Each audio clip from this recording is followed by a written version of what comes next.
Sphere and Banishing Light, which is their best tools against Underworld Connection and Erebos God of the Dead. So that's where the upgrade is the most pronounced. But Eric up a game here and appears to be in a commanding position here in game 2. Yeah, he does have an Elspeth that hasn't been answered. But you're absolutely right about Abrupt Decay being good for this matchup. I actually had the chance to talk to Eric Rill about this matchup yesterday going into the tournament, and he found the card to be, it's good. I mean, he acknowledges it's good against him. He's actually looking into the possibility of playing a blue-white control deck that, instead of playing the Detention Spheres and Banishing Lights, instead played Planar Cleansings to actually next level the Abrupt Decay strategy. In the end, he decided to still go for the standby list that he is playing, but he's acknowledging that Abrupt Decay has actually posed issues for his deck.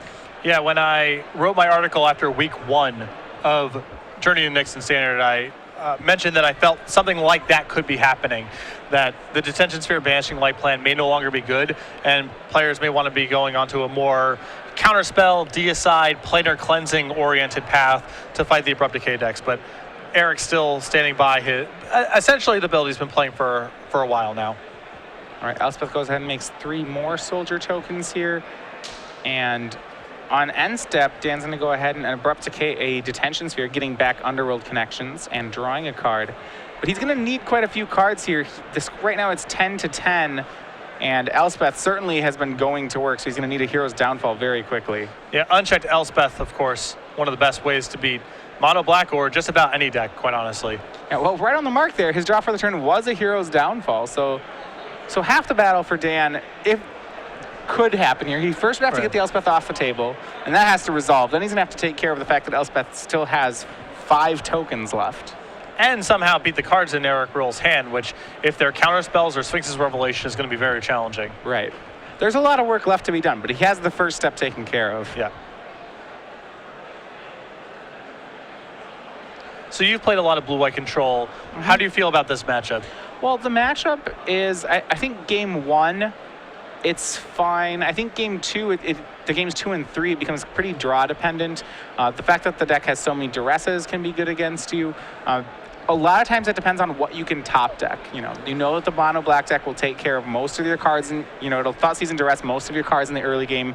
So you start a lot of games with a hand of, which is basically just lands, as they'll take all your relevant cards, and the game's about trying to find and top deck answers on time for the relevant cards that Mono Black has. So you actually are looking for land-heavy draws for the most part to try to fight through the discard and then just top deck relevant stuff. Right. I mean, if you have a 5-land 2-spell hand, it's going to play out like a 5-land 0-spell hand a lot of the time. And if you do, if you say have 5 lands, 2 detention spheres, you'll be lucky if even one of those detention spheres ever gets to be cast.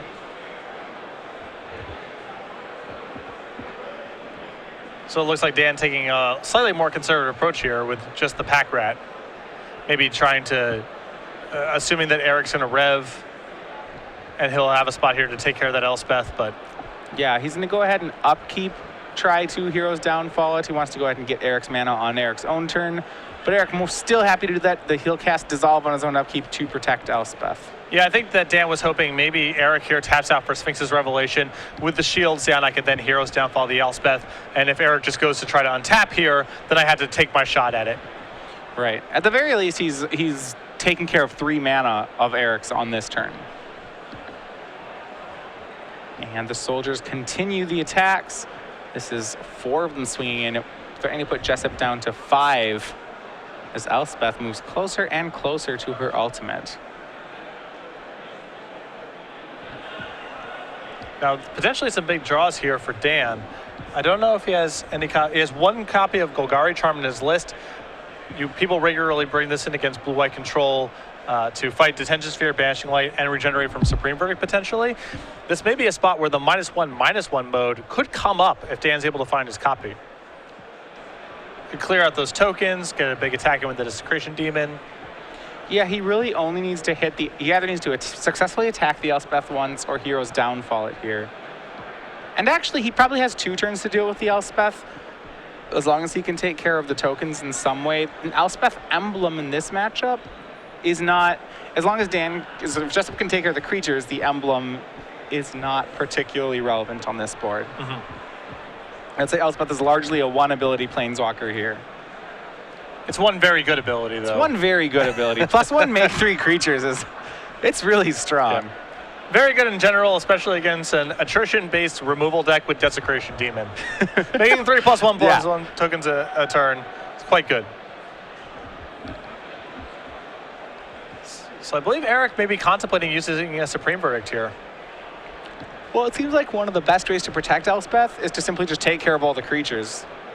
And Rill's going to go ahead and do that. That does telegraph that he doesn't have a counter spell, so Jessup now knows if he can draw into and say that downfall here, that should be a green light for him. Yeah, be right back in it. But Eric's showing a lot of respect for the possibility of something like Golgari Charm or Hero's Downfall. Doesn't want to get into some sort of battle where he's all in on this Elspeth, and if something happens to it or the tokens, he just dies that turn. So with the Elspeth still in play, willing to take a slightly more conservative approach. Yeah, the draw for turn was Grey Merchant of Asphodel for Jessup. It's actually a little problematic. He's 1 mana short of a play that he would want to make.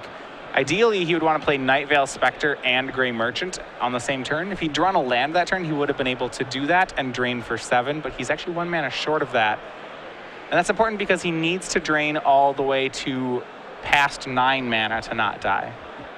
But this is still a pretty powerful setup here because it's not clear if Eric is going to be willing to pull the trigger.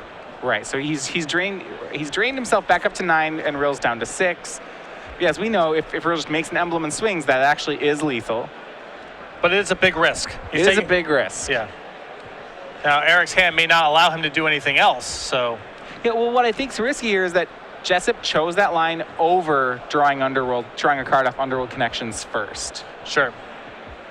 Yeah, and Rill goes and calls, swings in, and Jessup has nothing. So 2-0, Eric Rill also moves into the win bracket for today. Well, I think that I like Dan's play there because it gives him the maximum opportunity to bluff. If he draws with